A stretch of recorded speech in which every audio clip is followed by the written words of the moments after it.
I think this really hastened everything. Uh, Entertainment industry content was ever evolving, but the pace was hastened. In these 3 years, I think what we were supposed to achieve in next 10 years, it happened in just 3 years. And of course, initially there was like dearth of supply. Now there's like overwhelming supply. So we're going through that curve right now. Uh, at the same time, I guess we have pushed the boundaries of content. Uh, Good is not good enough. I think it should be great. Heightened emotions. If it's a small film, it has to be a banger. And I think this is the time where it's the best time to be an artist and best time to be an Indian as well at the same time. So I really believe in that. For me, on the contrary, I have realized that as humans, we know how to maintain our lives with very little things instead of the extra things. So for me, this period of COVID has been a period of enlightenment actually.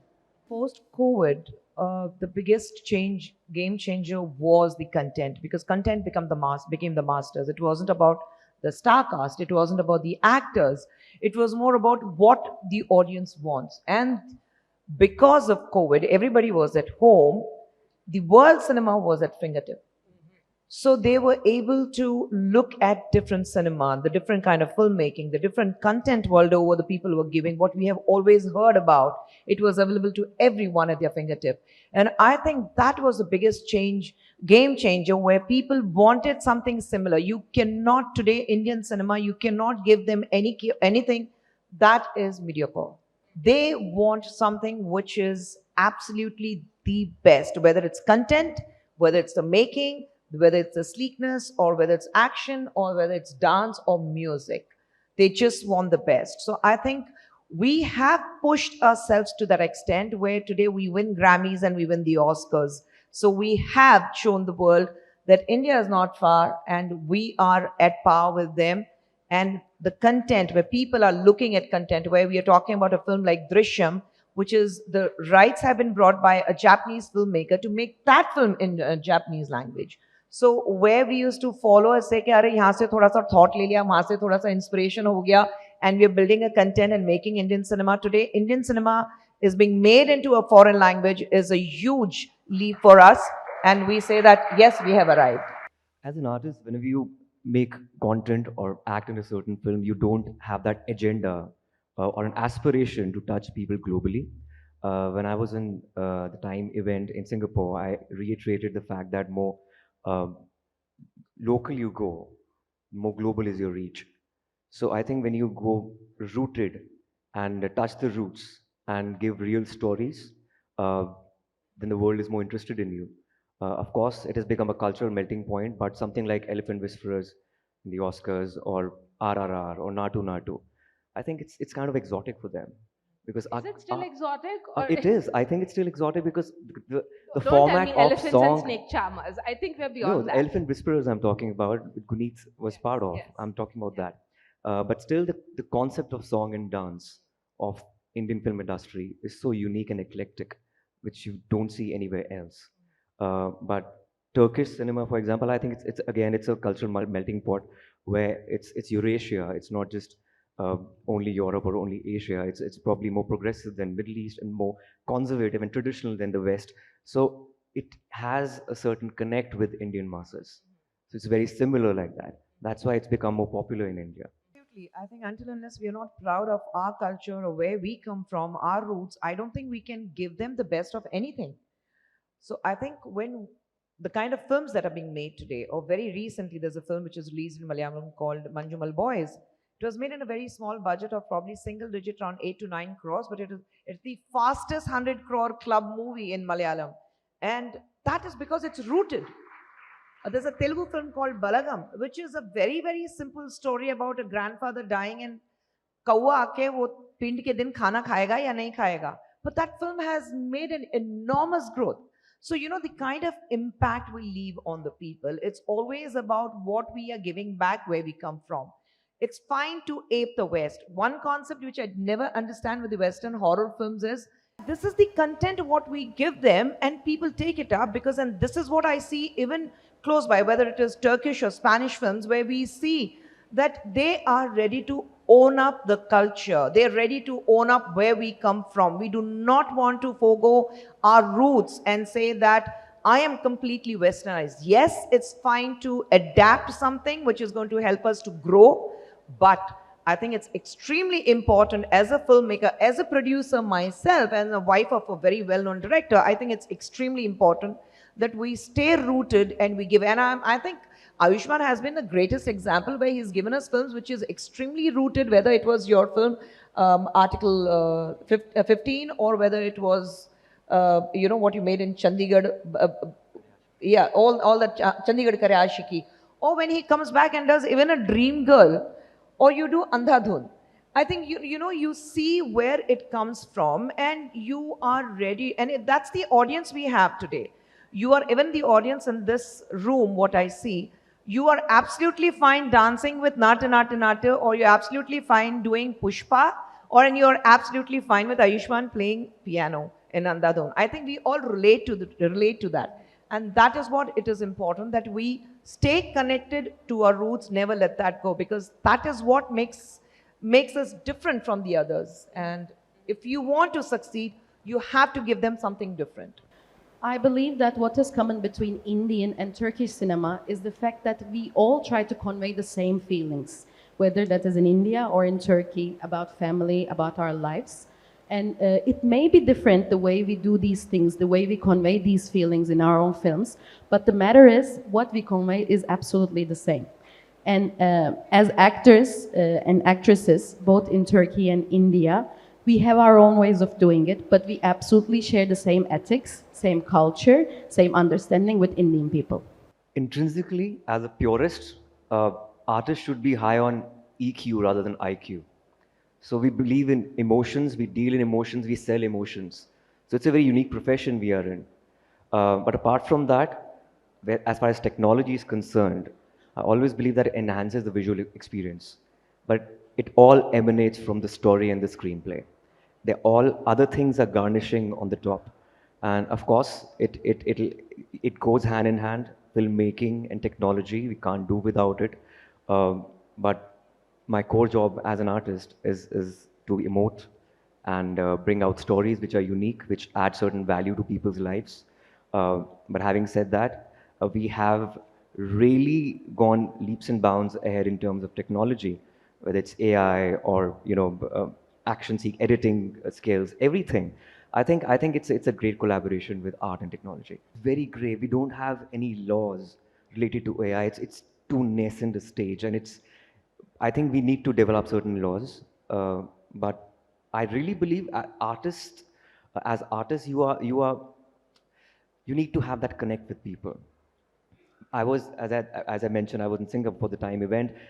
There was this seminar about the doctors, and doctors were like, for the allied jobs, AI is great. But when you are approaching an AI-generated doctor, like as a patient, and you tell that AI-generated doctor, okay, I've not been drinking for 7 days, and you're bluffing that AI will not catch you, but the doctor will, because he'll understand the emotion.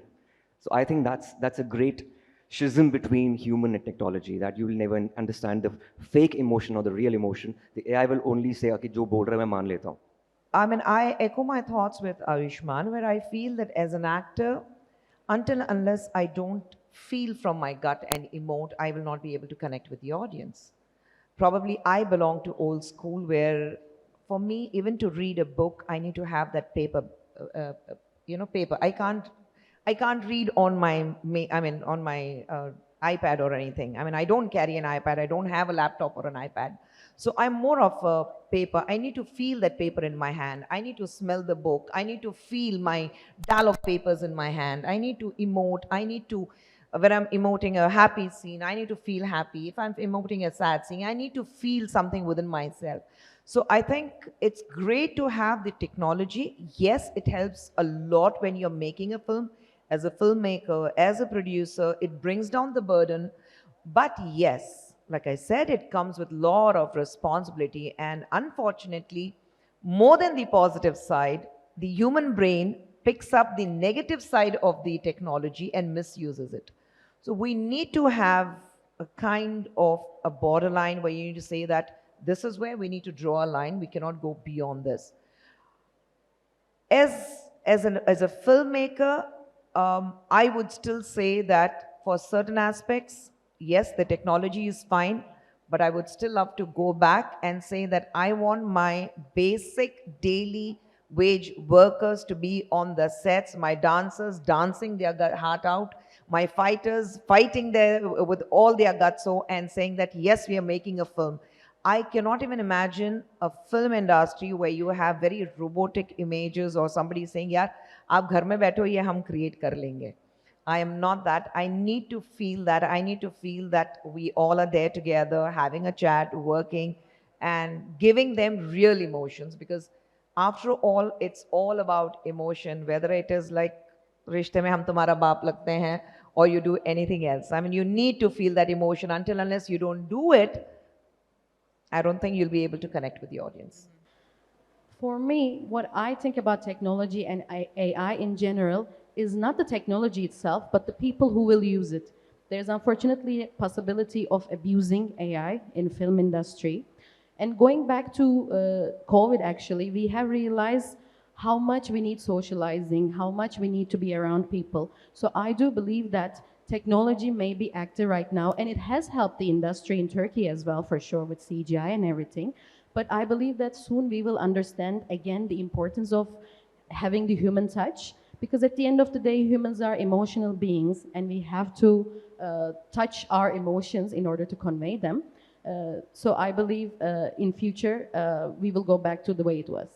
That's exactly what I said some time back. Most of them will be misusing this kind of a technology. And we have seen it in recent times when it comes to deepfake.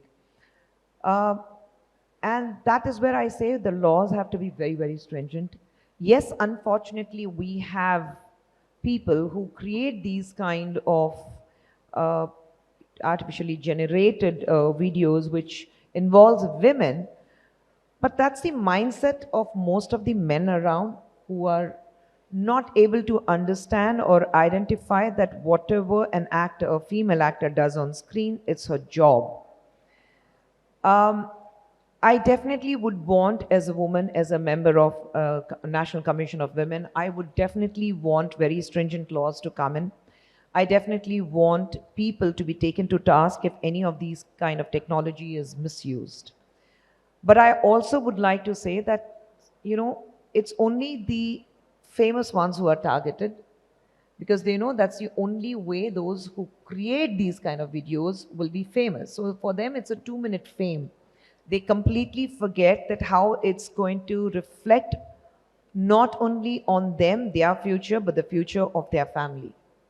Because after all, they are caught, and once they are caught, it shames the family, not them alone.